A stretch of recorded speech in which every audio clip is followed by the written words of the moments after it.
صباح الخير أو مساء الخير على حسب ما بتشوفوا الفيديو. أهلا وسهلا بيكم في قناتي أفنان أيمن. وصفتنا النهاردة الشوكولات شيبس. ليه نشتريها من بره؟ احنا ممكن نعملها في البيت، وكمان مش بتبقى متوفرة بالألوان اللي احنا محتاجينها. أنا بحتاج منها ألوان كتيرة وكمان أحجام مختلفة، فكان الحل الأفضل إن أنا أعملها في البيت، وإن شاء الله الفترة الجاية هنستخدمها في حاجات كتيرة جدا. تابعوا معايا الفيديو للآخر. معايا نوعين من الشوكولاتة الخام، شوكولاتة بالحليب وشوكولاتة بيضة. انا استخدمت دريم، تقدري تستخدمي النوع اللي تفضليه، وممكن تستخدمي اللي بتتباع بالكيلو عند العطار. هاخد الشوكولاتة اكسرها مكعبات واسيحها في الميكروويف او على حمام مائي ساخن،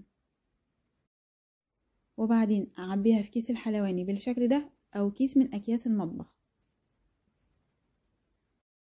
وفي بداية الكيس هفتح فتحة صغيرة على قد الحجم اللي انا عايزاه.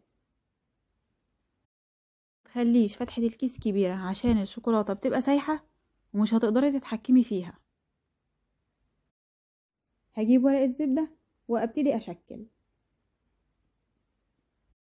هنزل ايدي لتحت واضغط على الكيس لحد ما اخد الحجم المناسب من الشوكولاتة، واخف الضغط وارفع ايدي لفوق،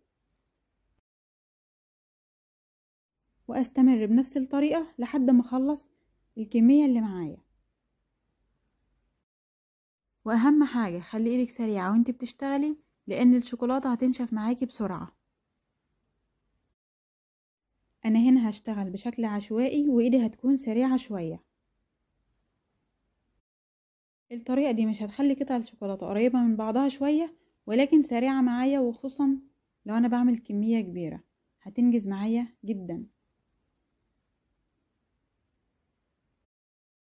وبرضه هعملها ليكم بنفس الشكل اللي بنجيبه من بره، عشان لو حابين يبقى شكلها حلو. وهي كده جميلة جدا وسهلة، بس برضو يعني في ناس في المطبخ بتحب تكون دقيقة وكل حاجة تطلع من ايدها مظبوطة، فيعني ما حبيتش ازعل حد. وساعات احنا بنحتاج نحطها على وش الحلويات، فبنفضل تكون بنفس الشكل ونفس الحجم عشان تدينا شكل حلو. هقرب الكاميرا من ايدي وانا بشتغل. لو حابة تطلع معاكي بنفس الشكل اللي بنجيبه من بره، هنا هنشتغل على هادي شوية.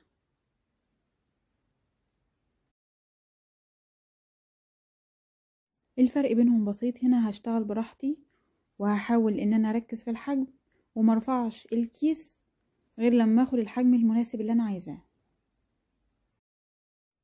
هاخد كمية من الشوكولاتة البيضة واضيف ليها لون غذائي، اللون المفضل ليكي او المتاح عندك تقدري تستخدميه. والالوان الغذائية بتكون موجودة عند العطار او في السوبر ماركت. هضيف نقطتين 2 مش اكتر، هيديكي نفس اللون اللي على العلبة. ونفس الطريقة هضيف الشوكولاتة لكيس الحلواني وابتدي اشكل.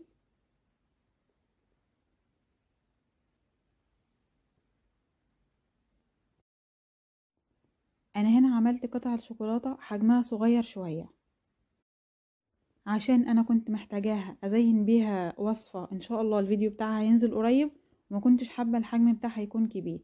انتي اختاري الحجم المناسب ليكي واعمليه.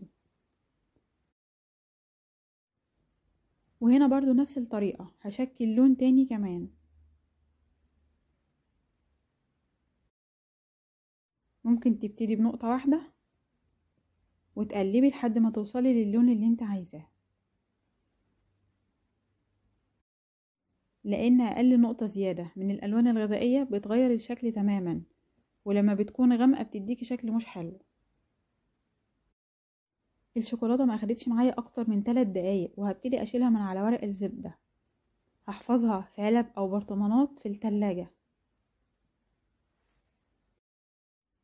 بمنتهى السهولة وبأقل التكاليف، ومن غير وقت ومجهود هتقدري تعملي اكبر كمية وبالحجم والالوان اللي انت عايزاها. وهنا نكون وصلنا لنهاية فيديو النهاردة. ما تنسوش اللايك والشير وسبسكرايب للقناة، وفعلوا زر الجرس عشان يوصل لكم إشعار بوصفات الجديدة. وأشوفكم في فيديو جديد ووصفة جديدة إن شاء الله.